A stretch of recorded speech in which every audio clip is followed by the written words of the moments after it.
Now please join us in welcoming the visionary behind the lens. The more you say yes to things you're meant to say no to, there's less room for the things you really want to do.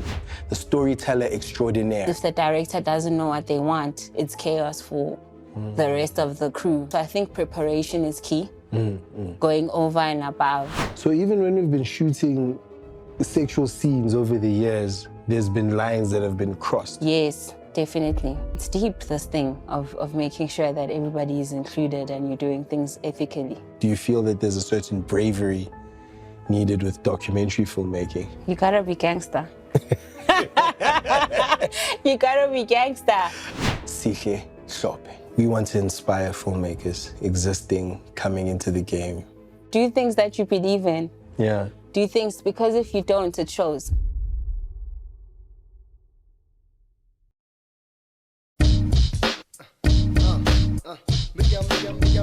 I'm an African. Are you African? I'm an African. Everybody's an African. Feels good, right? Feels good. Feels good. Feels good. It feels good every day when every African turns and shines my way.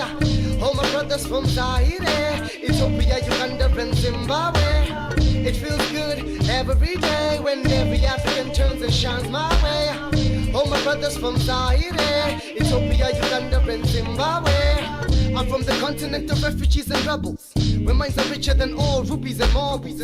Life at its best, view it from all angles. No longer do we wear shackles, but life's bangles. AIDS increases, the poverty's in levels, where flowers blossom every day in hard grovel. Traditional acts just brings out the marvel in every African's heart filled with sorrow. Wait for tomorrow, but the road remains narrow. African minds sharp like bow and arrow. We're aiming for higher places, man, I tell you. Communication through rhythms until I see you. I'd like to thank God, I've got loose like blick thoughts. Ladies and gentlemen, film enthusiasts and creative minds, welcome to the first episode of Filmatic. I'm your host, Manqoba Shongwe, or you can call me Q-Man Blue. Filmatic is the show that brings you face to face with the visionaries that are shaping the cinematic landscape. Today, we're in for a treat as we host an extraordinary guest whose work has not only graced our screens worldwide, but has garnered awards and accolades, making her a true luminary in the world of filmmaking. Her name is Sihle Hlophe. Sihle's accolades include the Best Achievement in Directing at the South African Film and Television Awards and 2 African Movie Academy Award nominations and over 60 Global Film Festival selections. An international storyteller, and her directorial prowess shines in the feature-length documentaries like Celebrating Winnie Through Song and Road to Jerusalem. As the producer and director of the award-winning film Lala, A Bride's True Price, Sihle is a driving force in both documentary and fiction, with Showmax originals under her belt like Pearls of Wisdom and Expiry Date. Beyond the lens, Sihle's impact extends to scriptwriting and storylining for TV hits like Lockdown, Scandal, Mutual Friends, and Broken Vows. She's also the founder of Passion Seed Communications, and she's not just a filmmaker, but a game changer in the industry. Now please join us in welcoming the visionary behind the lens, the storyteller extraordinaire, Sihle Hlophe. Hey, thank you for having me. Thank you for being here. How are you doing? I'm good. You good? Yeah. And thank you for coming through. This is the first, journey of 1,000 miles begins with a single footstep. So this is the first footstep in our 1,000-mile journey. I'm glad that you agreed to come and be with us. We want to inspire filmmakers existing, coming into the game. So I'm going to dive straight into it. You have a relationship between camera and lighting, and I just want to hear about that relationship, you as a filmmaker. Interesting. Yeah. I've never been asked that, so that's pretty cool. Okay. Yeah, I mean, I see it as like a chance to play when we're on set. Yes, it's very serious, but it's also a chance to play, so I'm always willing to experiment with different lighting setups and just see where it takes us. And obviously to try and light our melanated skin as best as possible, but that would be mostly for fiction. For documentary, again, like my most recent one, I'm really playing a lot with color and light. Okay. But also I love natural light too, right? Nice. you're not just a creative, and you actually just said it to me even while you were doing your makeup, that you don't feel that you're a producer, you're an entrepreneur. So please tell us about Sihle, I will say, the business person.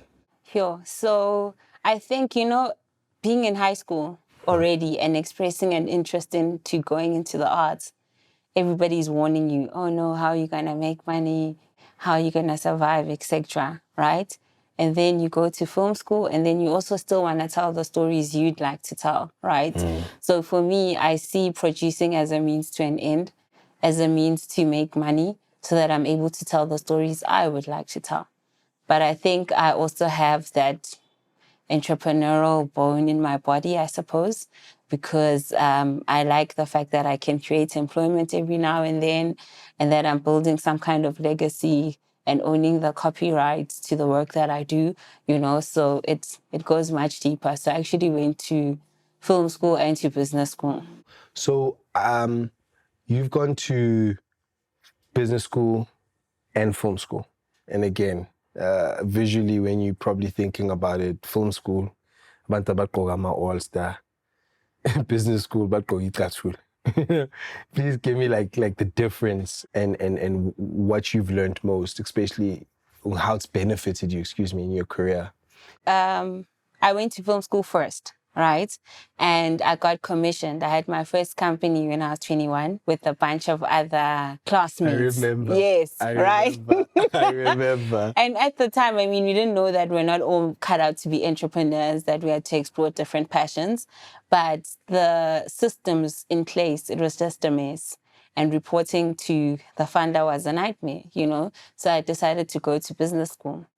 And business school, it helps you to put systems in place and to make sure that your business is really sound and the ethics and just everything around what you're doing.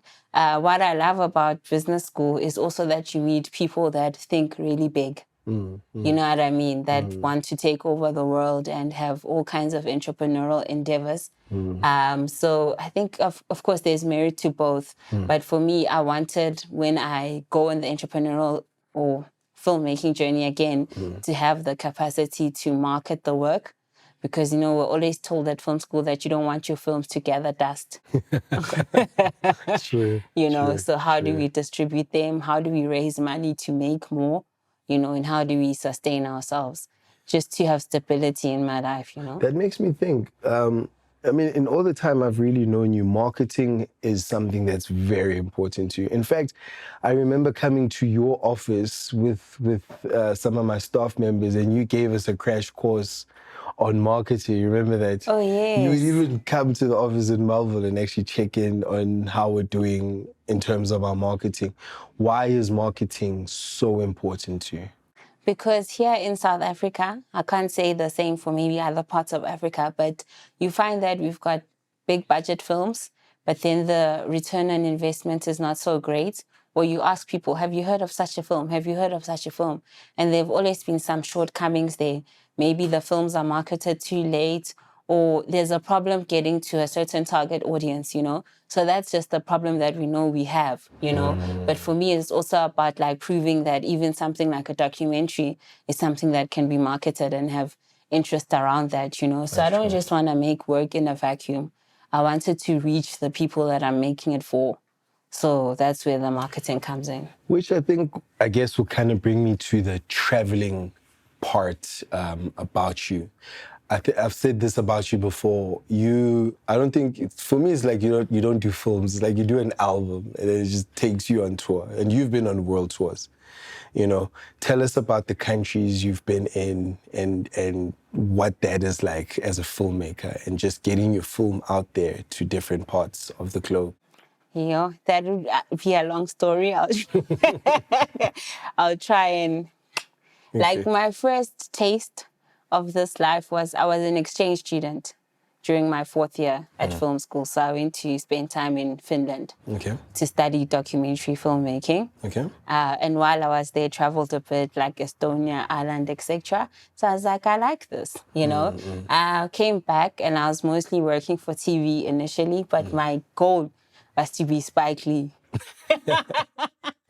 you know. So I started getting into independent filmmaking, Yeah. and then you get selected for festivals, and you travel. Funny enough, Q, my very first trip was to Los Angeles. I get to Los Angeles. Do they not pick me up in a limo? Yes, Okay. in a limo. Next thing I'm on the red carpet. Mind you, I haven't even been to the SAFTAs at this thing. You know? And you're really living the high life in Hollywood. Like those people, Americans, especially African Americans, Yeah. they will big you up. They Yes, will yes, yes. hype you. They'll tell you, you're a phenomenal, visual artist.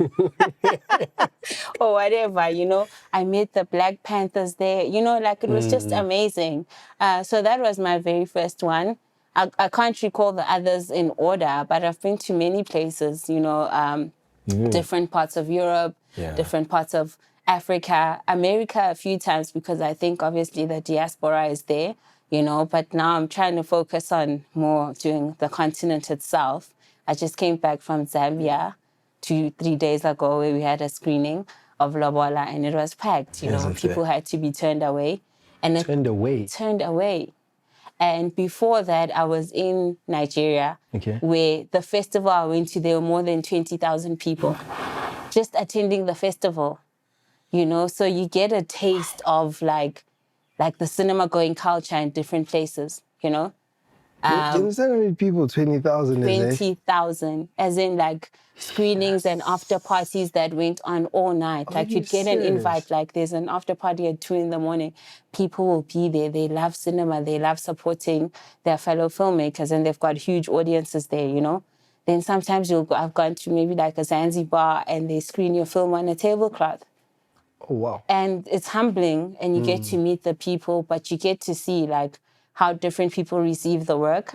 Some get it, some don't, but obviously it's very satisfying when they do. And you learn from that, and then you get to experience a bit of the culture as well, I hear you. Yeah, so some of it is thanks to the NFVF. Sometimes the festivals themselves offer, to take you there, and sometimes you just really want to go to a certain place, so you go.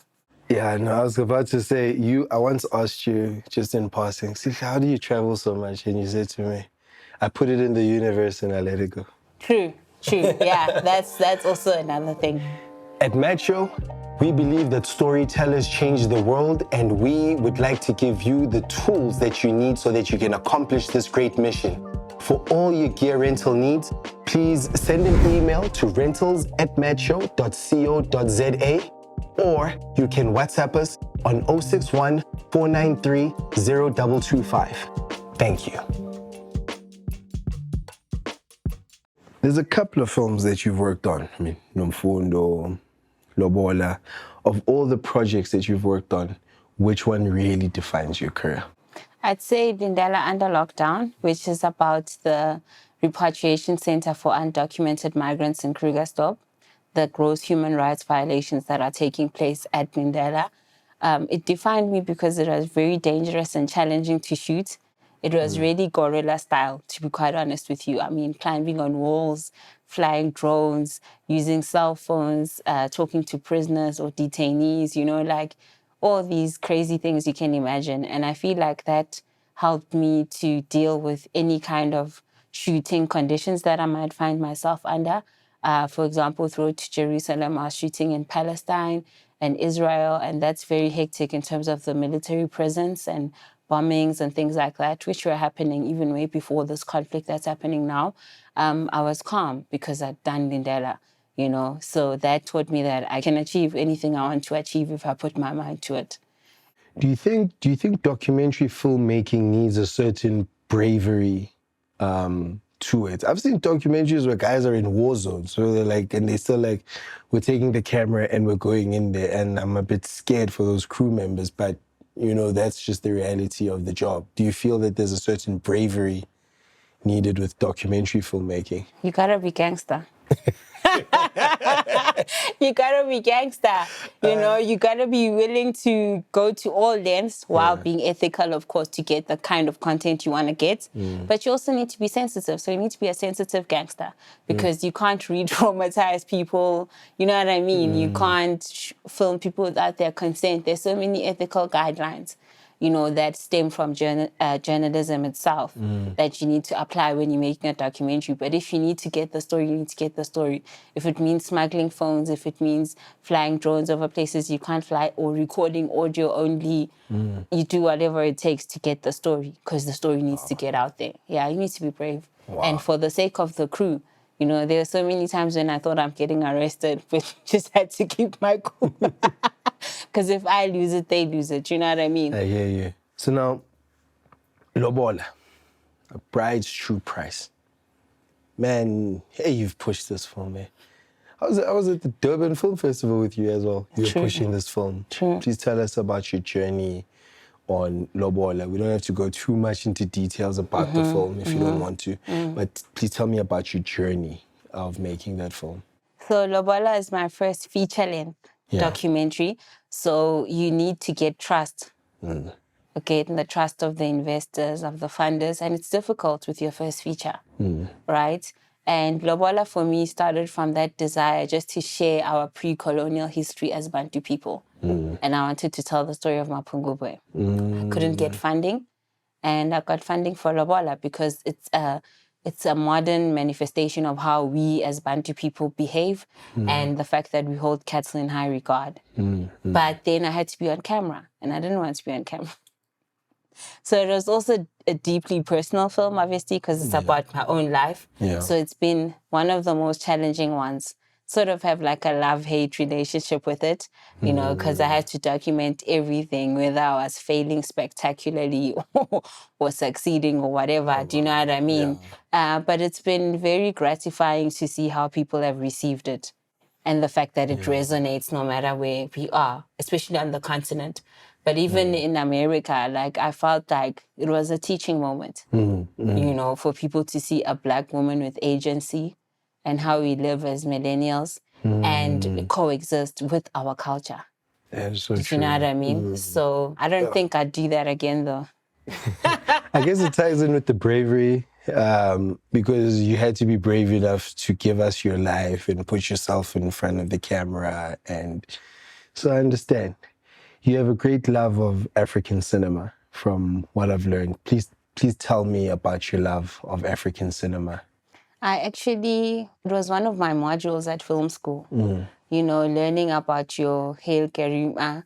I've actually got a tattoo of Sankofa, the film, on the back of my neck, your Osmani Sembenis, because when you go to your conventional film school, you're going to learn about your Steven Spielbergs and all those guys. And I'm like, I need to see a reflection of me so that I know that I can also do this. So who are some of your favorite African filmmakers?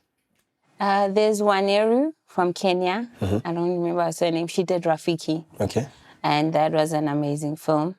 There's obviously Osmani Sembeni, the father of African cinema. There's Haile Karima, who did Sankofa. There's also some young cats that are coming up that I'm like, okay, big up, you know what I mean? And I think it's not just African, but Africa and the diaspora. Because I love Spike Lee. I love Julie Dash, who made Daughters of the Dust, Ava DuVernay, John Singleton. I mean, come on, Boys in the Hood. You know what I mean? So, yeah, there are a lot of people I can resonate with. Wow. People of color, if you can use that term. Hey, yeah, because it's contagious, but yeah. Tell me about it. And how difficult has it been from the start to the process of getting your film onto that screen? How difficult is that process? Yeah. The thing with me, while I've noticed a pattern in my life, like I get like I start high, and then after that I'm humbled, and then I have to go through the steps. So the first film I made was in film school when I went on the program to Finland. So we made 2 films, one in South Africa, one in Finland. And those got sold to the Finnish broadcaster. And I was still in film school. Then I got commissioned while I was still in film school by SAPC1. And then after that, I then began to really graft. So I'm like a baby director. It's a difficult thing because then you don't assist on set, you don't get to go through all those, do you know what I mean? So I've had to be humbled in other ways, So you didn't pick up a C-stand, Sihle? I pick it up just out of humility and to be helpful. Back then, you never picked up. Yeah, I just started, do you know what I mean? Yeah. So I start like my first red carpet, I told you, it was in LA. Way before I went to the Started SAFTAs. Do you know what I mean? So it's not that I don't go through hard times and learn hard lessons, but maybe God or the universe just gives me a taste. Like, this is what things could be, and then I work towards it. Sure. But the first fiction one, which was As I Am, yeah, that was not easy. Is it? That was not easy because also the film school I went to, I think it was more suited for documentary. So I feel like I really had to teach myself fiction from the beginning. You know what I mean? I hear you. But it's still difficult because everything still takes a couple of years just to get it out there. You know what I mean? So yeah, it hasn't been easy, but it's been fulfilling. Tell me about IP, intellectual property. What do you feel about it? What do we need to do? What are we facing, even us as creatives in this country when it comes to IP?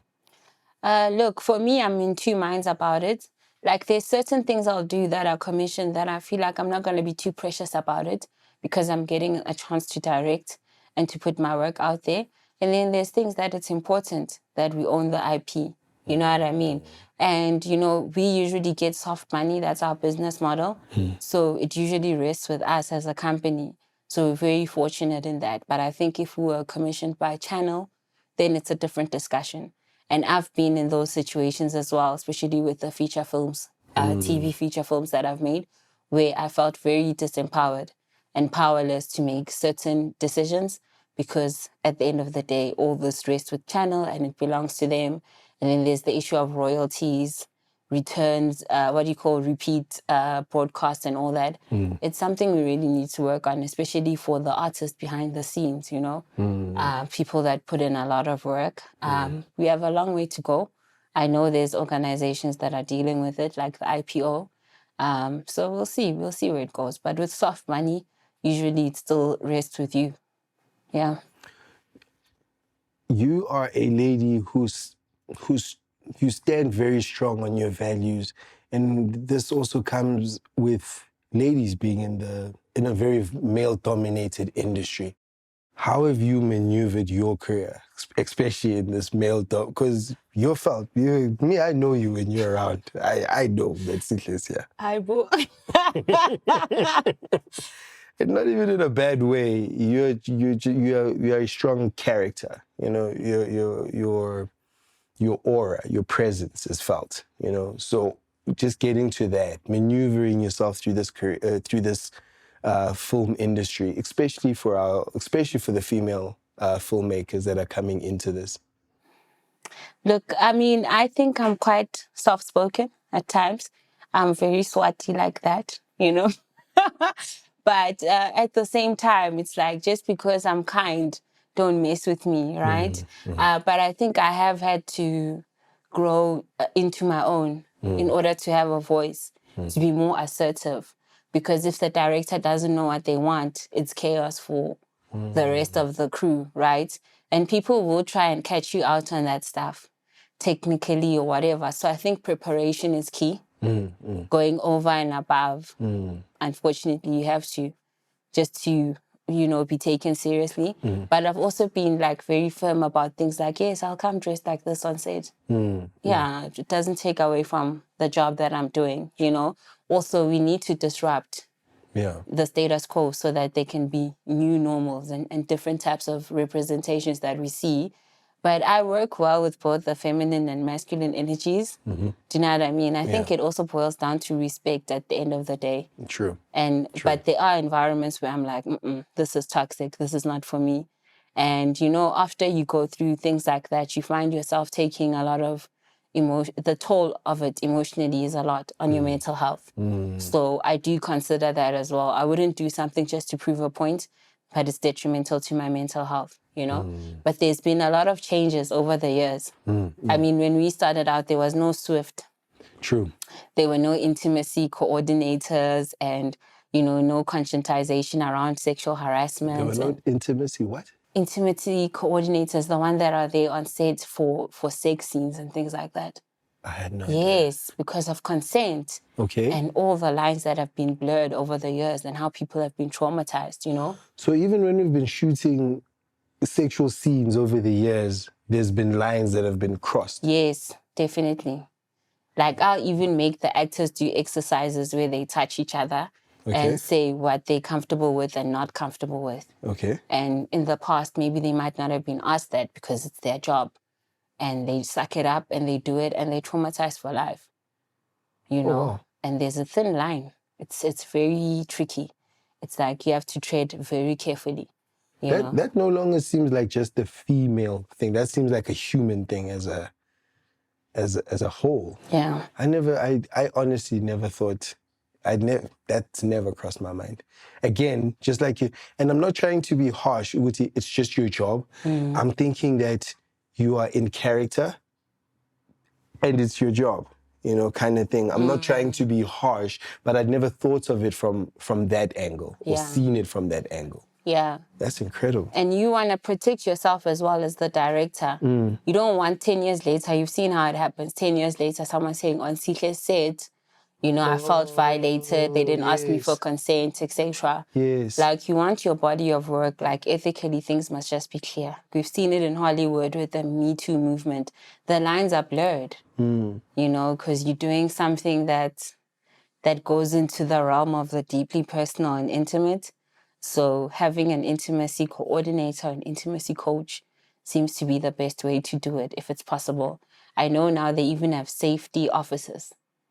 Yeah, that you can call anonymously or, you know.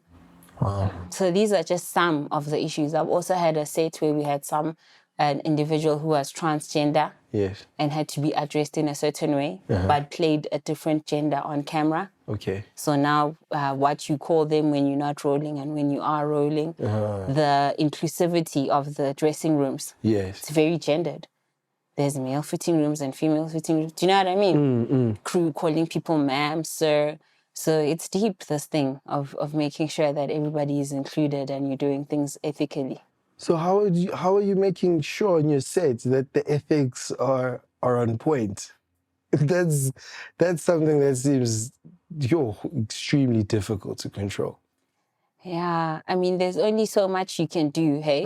So you can prepare the crew beforehand. Yeah. Obviously, production needs to oversee that as well. But people learn, hey? People learn 1, 2, 3 days and they're in the flow. Do you know what I mean? But I was also saying it's risk mitigation and reputational management. I hear you. You know, you don't want to look back 10 years from now and say, yes, there are things we didn't know about, but we tried to cover our bases because it will undermine your whole body of work.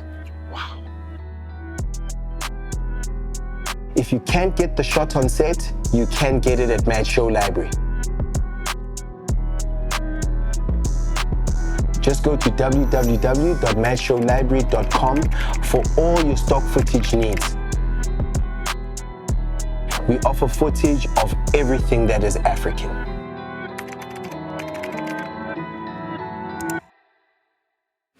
I know you as from Swaziland.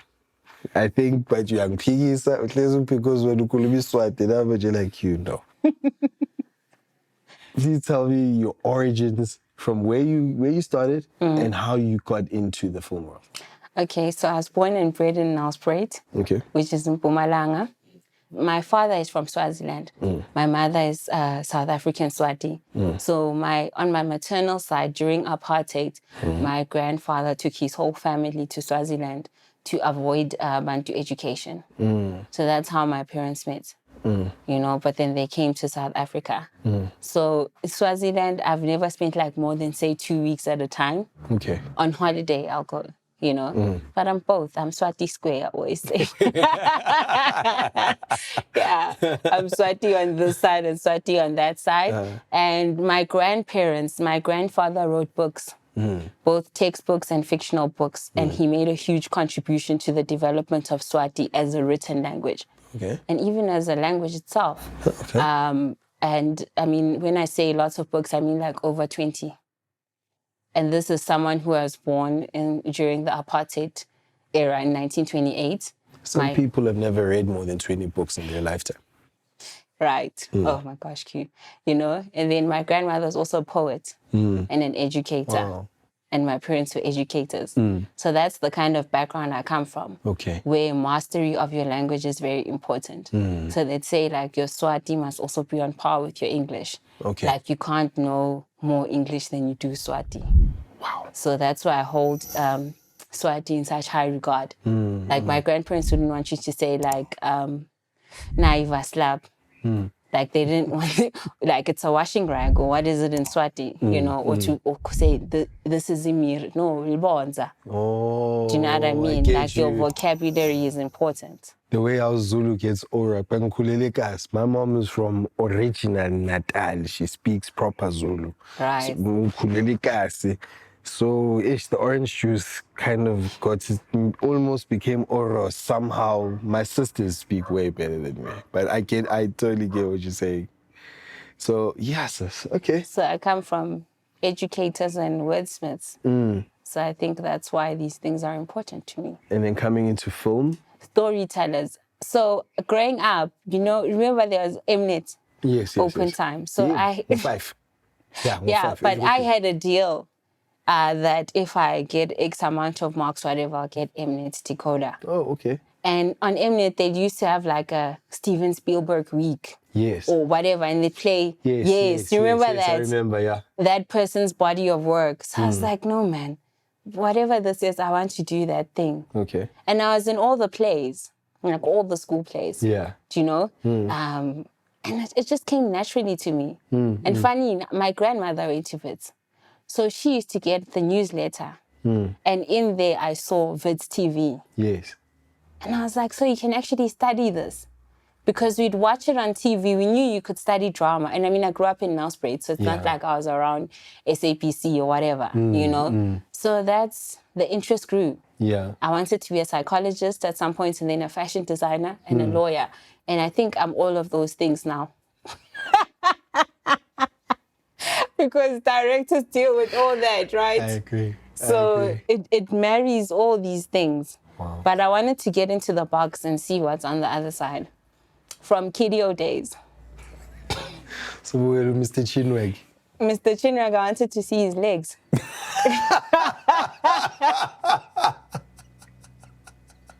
wanted to see his legs. That would bother me no end, you know? So That's funny. Yeah. Oh, gosh, that is funny. And then you've even worked with an array of cinematographers. How do you choose your shooter? Sometimes, you know, they choose for you. Yeah. Depends, like channel sometimes or the production company. Sometimes you choose yourself. I'll just talk about Lala, for example. Because we're telling the story through a woman's point of view, it would be good to get a woman cinematographer. Kutlwano Mabusela. Yeah. Now, used to be Mahalimela.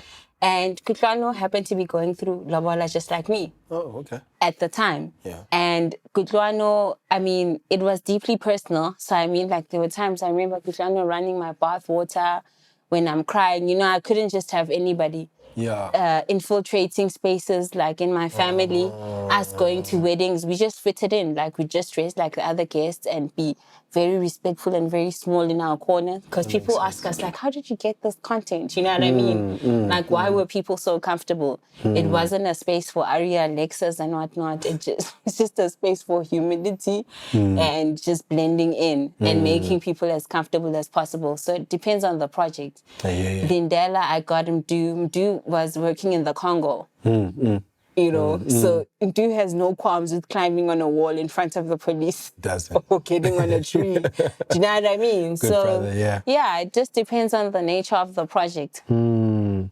that's incredible. So what kind of advice would you give to a young filmmaker who's trying to get their first project, podcast, whatever it may be, they're trying to get it out there? What would you tell them? I'd tell them the same thing that Spike Lee told me. Okay. Just like work your ass off. No, but honestly, do things that you believe in. Yeah. Do things, because if you don't, it shows. it's insincere, it's inauthentic, and it's not you. Yes, some people might say, oh, Sihle, you're speaking from a place of privilege. Yes. No, the more you say yes to things you're meant to say no to, there's less room for the things you really want to do. Does that make sense? Makes a lot of sense. Yeah, so you kind of have to believe and manifest that you can do certain things, and they'll come to you. Yeah. And the more passionate and prepared you are, Yeah. you know, the more you hone your craft, the more you attract them. And people can see that, no, this really resonates and this is coming from a deep place. And I also say, like, film is like a marriage. Unless you're doing like something very quick turnaround time, Yeah. you're going to be married to that project for years. Okay. Are you passionate enough to see it through? That's why I say don't do things that don't align with your values. And I'm not speaking from a place of privilege, guys. Wow. So, yes.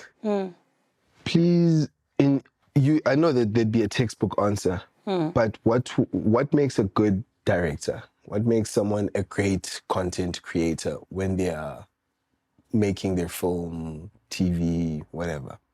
You have to have like this insatiable like thirst, if that's a word. Like you have to be interested in a lot of things. True. You have to be interested in makeup, fashion, the latest cameras. You have to be interested in the human condition. You have to be, mostly deeply invested in the human condition, whether you're doing documentary or fiction. Because whether it's a performance or it's social actors, real people from your real life, you need to be able to connect with them. You need to make people comfortable. Because if you're working with real life people in a documentary, they need to entrust you with their image, with their voice, with everything, and be comfortable enough to go there and tell you their stories. If you're working with actors or presenters, you don't want them to be in their own heads too much. You don't want them to be self-conscious. You want to build their confidence, you know? So you're sort of facilitating a process where you are really invested in bringing out the best in people. And there's a technical side and then there's the creative side, you know, because now you're going to speak with your DOP on what camera you're going to use, what lenses you're going to use, that's fine. But there's also a creative side on how you're going to shoot what you're shooting. How do you balance the technical and the creative? For me, it's about, like, I build relationships way before we get on set. So we're constantly talking up and down, sharing references, and then saying, okay, if this is the standard or the convention, how do we push it to the next limit? Or how do we invite ourselves into the process and make this our own, you know? But I think having open communication, by the time we get on sets, we're on the same page, you know, or to say, how did we do it last time? How can we do it this time? That's different, you know? But I think people being comfortable enough to share their ideas, knowing that I won't necessarily shoot those ideas down. So you have to manage your ego as well. Okay. Because it's not that you'll know everything as much as you're the head of all departments, so to speak. You know, someone might come and say, hey, what about this? How about if we do it like that? Without being disrespectful and overstepping their boundaries, you can take those ideas into consideration and they'll make the work much richer. But if your ego is not, you know, if you haven't reined it in, then it's going to be a problem because it seems like those people are challenging you. It's about bringing out the best in everyone because then they make you look good. I hear you. And how do you handle crew where you might feel that this person actually doesn't respect me as a director? This person doesn't see my vision. How do you handle that kind of challenge? Call them out immediately. You know, bullies, when you call them out, they become little children. It's crazy. Do you know what I mean? Yeah. And sometimes they can see that everybody else on set is on board, so they don't have a choice. And when you see that there's some poison, like, get rid of it immediately because it's gonna spread. By the time you get to the end of the shoot, it's not pleasant for anyone.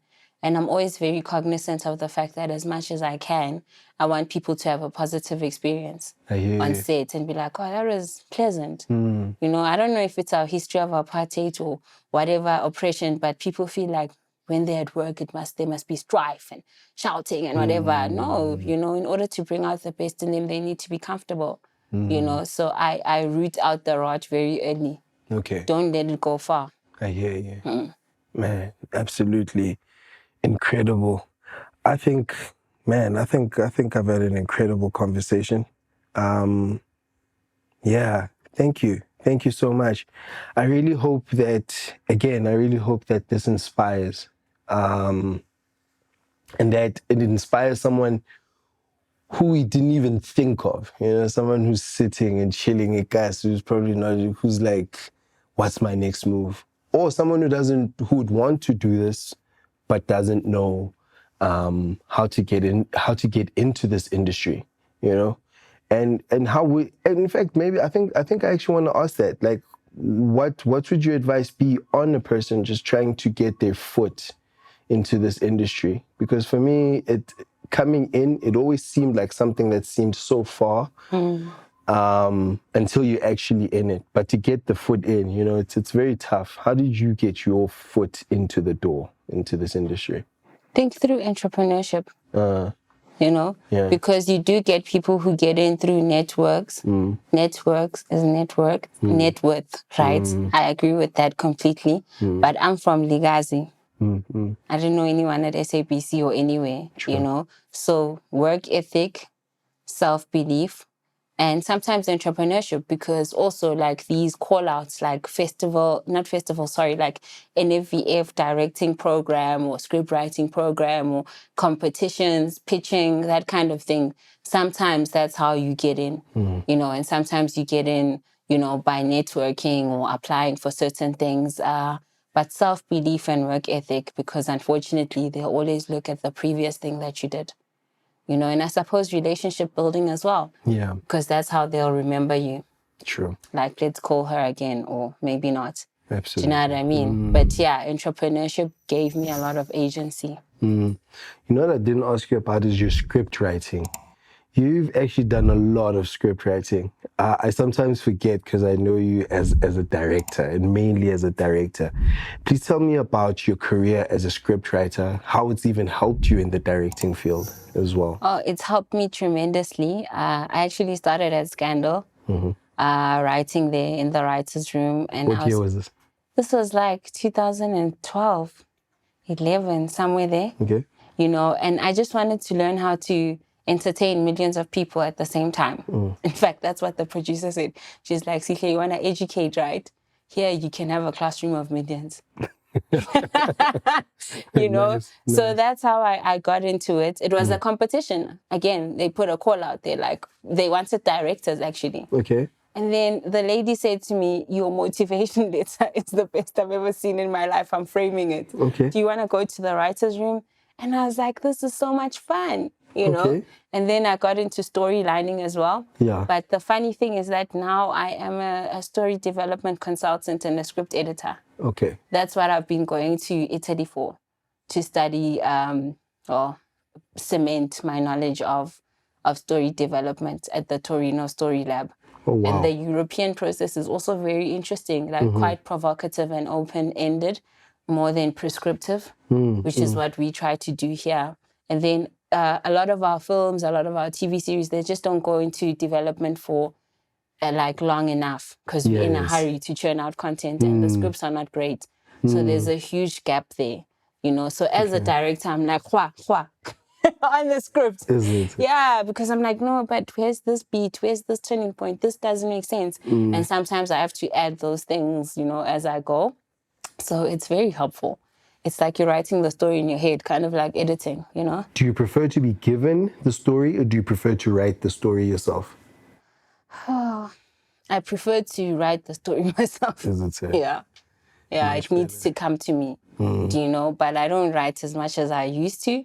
I had to say no to so many things in order to make space for directing. And that's what I meant about saying no. Like even now, years later, people say, see, do you want to write this? I'm like, no, guys, I don't do that anymore. You know, because there's something else I'm really focusing on, which is my first love, which is directing, hands down. Is it? There's no comparison. Nice one. Yeah. Nice one. Now I think I can close it off and I can say thank you for joining us for our very first episode. You raised the bar. All the guests watching are also going to see the bar has been raised. But yeah, again, we're going to inspire and we're going to keep on inspiring. And I just thank you so much for coming through. Thank you for having me, Q. And I'm very proud of you. Like all this, really amazing seeing you bringing things to fruition. From ideas to reality. Thank you. Very proud of you. Thank you so much. I appreciate that. Coming from you, especially. Thank you.